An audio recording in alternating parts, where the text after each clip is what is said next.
बचपन से मैथमेटिक्स पढ़ते आ रहे हो आप और आज तक आपका डर खत्म नहीं हुआ। अलग अलग आपने फुल फॉर्म बना रखी है कि मेरी आत्मा तुम्हें हमेशा सताएगी। ये क्या बात हुई? जब आपने मैथ को आत्मा मान लिया ना तो आपको सताएगी ही सताएगी। आज से ये कहना बंद करो। आज से जो मैं आपको बता रहा हूं वो कहना। आप आज से बोलेंगे कि मैथ्स आने से ही तो होगे सफल। जी हाँ, मैथ्स आने से ही तो होगे सफल, ये आपको बोलना है। अब कहां कहां पर मैथ्स का किस तरह से रियल लाइफ में यूज होता है, आज की इस वीडियो में मैं आपको बताने वाला हूं कि कौन से चैप्टर का यूज रियल लाइफ में कहां पर कैसे कैसे होता है। तो ये वीडियो पूरी देखना ताकि आप मैथमेटिक्स को एक अलग ही नजरिए से देख सको और नई नई चीजें सीख सको। एंड तक वीडियो देखनी है। आइए शुरू करते हैं। स्वागत है आप सभी का आपके अपने चैनल डियर सर में।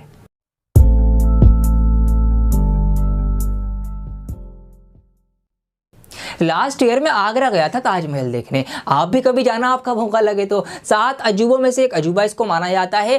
प्योर सिमेट्रिकल शेप है, बहुत ही खूबसूरत इमारत है। ठीक है, अब जब मैं उसको देखने गया तो मुझे देखकर उसको एक थॉट आ गई अचानक माइंड में कि यार इसकी जो ये ऊपर गुंबद बनी है, जो कर्व शेप ऊपर बनाया गया है, ये बहुत ही मतलब परफेक्ट इसको कह सकते हैं हम। ये किस तरह से उस टाइम बनाया गया होगा, या ऐसे ही जो कर्व स्ट्रक्चर्स होते हैं दूसरे पुल के नीचे आपने देखा होगा ऐसे करे कर्व बना हुआ होता है, या दूसरी इमारतें आपने दूसरी बिल्डिंग्स आपने देखी होंगी। तो ये बिल्डिंग्स, ये जो कर्व वाले स्ट्रक्चर्स हैं, ये कैसे बनाए जाते होंगे? अब तो बिल्डिंग्स बनाने का ट्रेंड चल गया है कि एक से एक अट्रैक्टिव बिल्डिंग हमें बनानी है। जापान वाले तो पता नहीं कैसी कैसी बिल्डिंग बना के तैयार कर चुके हैं। तो क्या आपने कभी सोचा है कि ये जो कर्व स्ट्रक्चर्स हैं, इनके बनाने के पीछे मैथ का कोई चैप्टर हो सकता है? जी हाँ, मैथ्स का एक चैप्टर है कैलकुलस जिसका नाम है, उसका इस्तेमाल किया जाता है जितने भी कर्व शेप होती हैं उनको बनाने में कितना मटेरियल लगेगा ये पता लगाने के लिए। जी हाँ, तो जितनी भी गुंबदें बनती हैं या कर्व शेप वाली बिल्डिंग्स बनती हैं, इनके पीछे आर्किटेक्चर्स जो है ये कैलकुलस चैप्टर का यूज करते हैं। जी हाँ, पहला पॉइंट आपका ये हो गया। दूसरा पॉइंट है लेंथ ऑफ केबल्स। आपने देखा होगा या आपने सुना भी होगा कि जमीन के नीचे लंबी लंबी केबल्स बिछाई गई हैं, ठीक है, नेटवर्क के लिए, बिजली पहुंचाने के लिए। तो क्या आपने सोचा है कि इन केबल्स को कैसे नापा जाता होगा? अब मान लो यहाँ से 150 किलोमीटर दूर कोई पॉइंट है जहां पर बिजली पहुंचानी है। अब ऐसे थोड़ी हमने मैप पे बिल्कुल स्केल पे सीधा 150 किलोमीटर नापा और सीधी लाइन खींच दी, बीच में चाहे बिल्डिंग्स आए कुछ भी आए, कोई मतलब नहीं, बस उड़ाते चले जाओ, लाइन बिछाते चले जाओ। ऐसा नहीं होता ना भाई, कहीं पे मोड़ भी होते हैं, कहीं पर आपको वायर घुमा के ले जानी पड़ती है केबल। तो इस केबल की कितनी लेंथ होगी ये पता लगाने के लिए भी कैलकुलस चैप्टर का यूज किया जाता है। जी हाँ दोस्तों, पॉइंट नंबर 3, बायोलॉजिस्ट जो हैं वो किस चैप्टर का यूज करते हैं? किस लिए करते हैं? वो पता करने के लिए करते हैं कि कोई भी बैक्टीरिया जो है वो किस रेट से ग्रो कर रहा है अलग अलग माहौल में। सर्दी अगर हम कर दें, ठंड बढ़ा दें, तो बैक्टीरिया किस रेट से ग्रो करेगा, गर्मी में किस रेट से ग्रो करेगा। तो ये पता लगाने के लिए भी बायोलॉजी जो है वो कैलकुलस चैप्टर का यूज करते हैं। फिजिक्स के अंदर भी इसी चैप्टर का यूज होता है, सेंटर ऑफ मास पता करने के लिए, सेंटर ऑफ ग्रेविटी जैसे कॉन्सेप्ट को पता लगाने के लिए। तो इतनी सारी जगह कैलकुलस चैप्टर का यूज होता है दोस्तों। तो अब अगर आप कभी ये चैप्टर पढ़ने चलेंगे तो आपको पता होगा कि कहां कहां पर इसका यूज किया जाता है। स्कूल लाइफ से एक चैप्टर ऐसा है जो आपको बहुत परेशान करता है। हर वक्त आपसे एक्स की वैल्यू पूछता रहता है कि भाई एक्स की वैल्यू क्या थी, एक्स की वैल्यू क्या थी। आप कह देते हो मेम्स बना के कि जान थी वो मेरी। ठीक है, कौन सा चैप्टर है ये? आप समझ चुके होंगे, अलजेब्रा चैप्टर की मैं बात कर रहा हूं। लेकिन ये एक्स की वैल्यू पूछने के अलावा और भी बहुत सारे कामों में आता है दोस्तों। किन कामों में आता है ये? Study of genes and DNA. DNA की, जीन्स की जो स्टडी होती है, एक्स एंड वाई क्रोमोसोम्स आपने साइंस में पढ़े होंगे, उनकी स्टडी में इक्वेशन बना के एक रिप्रेजेंट करना आसान होता है। इनकी स्टडी में अलजेब्रा का यूज होता है। अब आप मुझे कमेंट करके बताइए कि एक्स एंड वाई क्रोमोसोम्स के कितने पेयर्स बॉडी में होते हैं। चेक करूं मैं जरा आपकी साइंस कितनी अच्छी है। ठीक है, कमेंट करके बताना मुझे। दूसरा इसका यूज होता है एक्स और वाई ग्राफ्स बनाने के अंदर, इकोनॉमिक्स के अंदर। डिमांड एंड सप्लाई कितनी बढ़ेगी कितनी कम होगी, एक्स एक्सिस बनती है, वाई एक्सिस बनती है, फिर इक्वेशंस क्रिएट की जाती हैं कि भाई डिमांड देखने के लिए कि इतनी डिमांड होगी तो सप्लाई कितनी रहेगी, इतनी सप्लाई पे डिमांड होने के क्या चांसेस है। यहाँ पर भी अलजेब्रा चैप्टर का यूज किया जाता है दोस्तों। कंप्यूटर ग्राफिक्स के अंदर अलजेब्रा का यूज किया जाता है। आपने सुपर मारियो गेम तो बहुत खेला होगा, मैंने भी खेला है, बहुत मजेदार गेम लगता है, आज भी खेल लेता हूं कभी कभी। सुपर मारियो गेम में आपने एक बात नोटिस की है, वो एक 2D गेम है, उसमें आगे बढ़ता है प्लेयर हमारा या फिर वो ऊपर या नीचे जाता है। ठीक है, मतलब 2D का मतलब एक्स एक्सिस पे काम करेगा या वाई एक्सिस पे काम करेगा। तो इसको बनाने के लिए भी अलजेब्रा का इस्तेमाल हुआ था, अलजेब्रा चैप्टर का यूज हुआ हुआ है यहाँ पर भी। तो यहाँ पर भी आप समझ सकते हैं कि कहाँ कहाँ अलजेब्रा का यूज होता है। आप रियल लाइफ में भी अलजेब्रा यूज करते हो। मान लीजिए एग्जाम्पल लेता हूँ मैं, आपके पास 50 रुपए थे, गर्मी लग रही थी, आपने 10 रुपए की शिकंजी पी ली, आपके पास कितने बचे? अब 40 रुपए बचे। अब आपको कुछ टॉफियों की दुकान दिखी, वहां से आपने टॉफीज खरीद ली, लेकिन वो टॉफी पता है कितने रुपए की थी? 2.5 रुपए की एक टॉफी थी। तो अब आप सोचेंगे कि भाई 40 रुपए है मेरे पास, तो 2.5 रुपए के हिसाब से कितनी टॉफीज आएंगी? अलजेब्रा आ गया यहाँ पर। जी हाँ, अब यहाँ पर आप इक्वेशन बनाएंगे कि 2.5 की मल्टीप्लाई करेंगे कितनी टॉफी आएंगी, x मान के जो करते हैं ना, x मान आप +10 = 50, तो यहाँ पर से आप x की वैल्यू निकाल कर लाएंगे।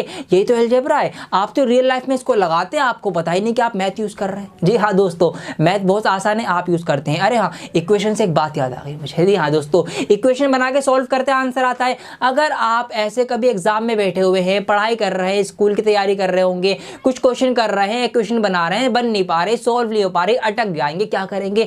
छोड़ना मत। अब डाउटनेट एप्लीकेशन है, उसको डाउनलोड करके रख लो, अपने पास बहुत काम आने वाली है। किसी भी सवाल में अटक जाना, उसका फोटो क्लिक करना और अपलोड कर देना डाउटनेट पे, वो आपको उसका वीडियो सॉल्यूशन भेज देंगे अलजेब्रा लगा के। जी हाँ दोस्तों, अब क्या काम करती है, एनसीईआरटी के सारे क्वेश्चंस आपको वहां मिल जाएंगे, उनके आंसर्स आपको मिल जाएंगे। किसी भी बोर्ड की तैयारी आप कर रहे हैं, कोई सा स्टेट बोर्ड है आपका, UP board, Bihar board, Rajasthan board है, आप उन बोर्ड की तैयारी भी, एनसीईआरटी की तैयारी भी, सीबीएसई की तैयारी भी, सारे आपको सॉल्यूशन वहां पर मिल जाएंगे। तो लिंक आपके लिए मैं नीचे दे देता हूं, आप डाउनलोड करके एप्लीकेशन को कर लेना, आपके काम आ सकती है।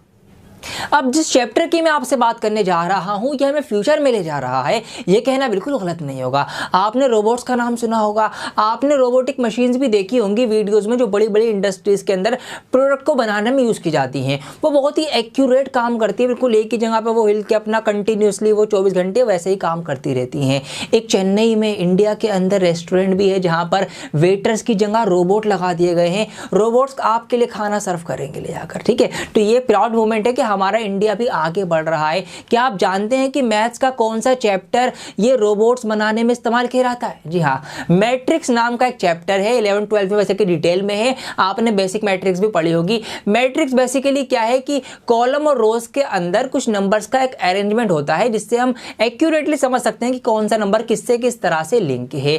तो इसी मैट्रिक्स का यूज करके एडवांस मैट्रिक्स रोबोट्स के अंदर यूज की जाती है। आप सिर्फ पढ़ाई को ये सोच के मत पढ़ो कि यार नंबर आ जाएं, आप इस पढ़ाई को कर कर एजुकेशन लेकर किसी की लाइफ बदल सकते हो। अभी कोरोना में, लॉकडाउन में जानते हो आप क्या हुआ? यहाँ पर कई कंट्रीज के अंदर रोबोट्स ने, जो आइसोलेशन के अंदर जो लोग थे ना हॉस्पिटल्स के अंदर, उनको रोबोट्स ने खाना पहुंचाया है, ठीक है। रोबोट्स उनके पास खाना लेकर गया, और वो रोबोट्स बनाया कैसे गया? वो कैसे बना? मैट्रिक्स से बना। मतलब किसी ने कुछ पढ़ाई करी होगी जिसकी वजह से वो रोबोट्स तैयार हो पाया है बन के। तो आप ऐसे सोचो कि आप पढ़ाई से किसी की लाइफ बचा सकते हो, किसी की लाइफ बदल सकते हो। वहां पर रिस्क कितना कम हो गया, सोचो ना। अब कोई इंसान खाना लेकर जाता तो चांसेस थे बीमारी बढ़ने के, लेकिन अब रोबोट गया, चांसेस खत्म हो गए, बीमारी खत्म हो चुकी है यहाँ, ठीक है। तो ये आप बदल सकते हो, ये आपके हाथ में कि आप अपनी एजुकेशन को किस तरह से देखते हो। तो ये काम है मैट्रिक्स का। और सुन लो एक बात और, ये मैं आपको सिर्फ मोटे मोटे यूजेस बता रहा हूँ। अगर मैं हर चैप्टर के सारे यूजेस आपको बताने लग गया ना, तो हर चैप्टर पे एक अलग वीडियो बन जाएगी। इतने सारे यूजेस हैं हर एक चैप्टर्स के अलग अलग पूरी दुनिया के अंदर। तो ये मैं आपको मोटे मोटे यूजेस आपको बता रहा हूँ। आइए अगले चैप्टर की बात करते हैं। नेक्स्ट चैप्टर जो है वो आपका फेवरेट है दोस्तों, ट्रिग्नोमेट्री।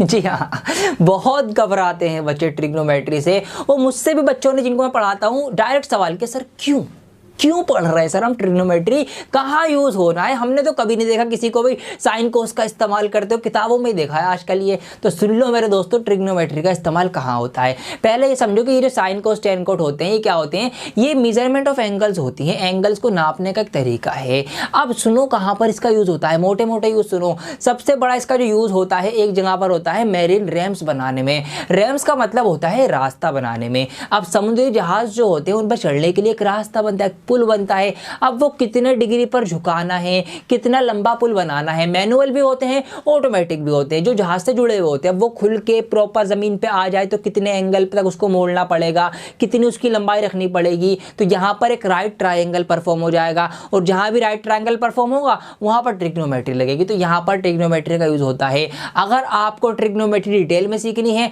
आई बटन पे इधर या इधर कहीं पर भी आई बटन आएगा, वहाँ पर क्लिक करके आप देख लेना। ट्रिग्नोमेट्री को बहुत बढ़िया तरीके से समझा रखा है मैंने, लाखों बच्चों को ट्रिग्नोमेट्री आसान हो गई है वो देखकर, बस ये समझ लो आप। तो आप देख सकते हो। दूसरा इस्तेमाल ट्रिग्नोमेट्री का होता है नेविगेशन पर, लोकेशन पता करने के लिए, किसी भी जहाज की, पानी का हो या हवा का हो, कहां पर उड़ रहा है, पानी में कहां पर है, तो वहां से भी एक राइट ट्रायंगल परफॉर्म किया जाता है। वहां से उसका फासला पता लगाया जाता है, कितनी ऊंचाई पर उड़ रहा है या कितनी दूर अभी वो उड़ रहा है। यहां पर ट्रिग्नोमेट्री का इस्तेमाल होता है। तीसरा इस्तेमाल होता है समुद्र के अंदर सोनार सिस्टम के अंदर। ये सोनार सिस्टम क्या होता है, नहीं सुना तो आपको बता देता हूं। एक सिस्टम होता है जिससे समुद्र के अंदर की चीजों की गहराई या समुद्र की गहराई, उसके अंदर जो भी चीजें, उनकी गहराई की कितनी गहराई के अंदर वो चीजें वहां पर हैं, उसको नापा जाता है। कैसे नापते हैं, कुछ वेव्स होती हैं, कुछ रेज होती हैं, किरणें, उनको जो है पानी के अंदर भेजा जाता है। तो वो जितनी देर में नीचे जाकर टकराकर वापस आती हैं, उस लिए गए टाइम के द्वारा पता लगाया जाता है कि वो चीज पानी में कितनी गहराई पर है या कितनी गहराई उस समुद्र की है। कि इस तरह से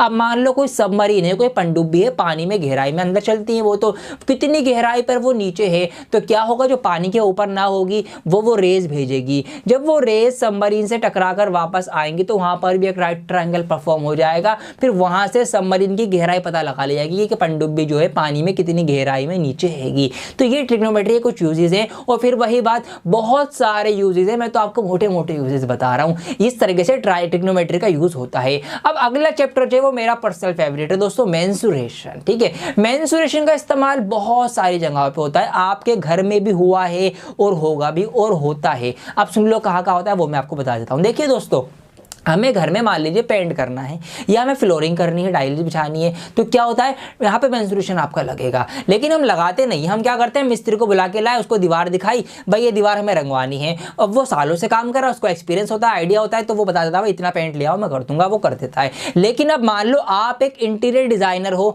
आप एक इंटीरियर डेकोरेटर हो, आपको कॉन्ट्रैक्ट मिला है एक घर को पेंट करने का। अब वहां पर आप अंदाजा नहीं लगाओगे, वहां पर आपको एक्यूरेट मटेरियल लाना पड़ेगा ताकि आपका पेंट जो है वो बचे ना। क्योंकि अगर आप ज्यादा पेंट ले आओगे तो भाई आपकी कॉस्ट लग जाएगी ना, आपका फिर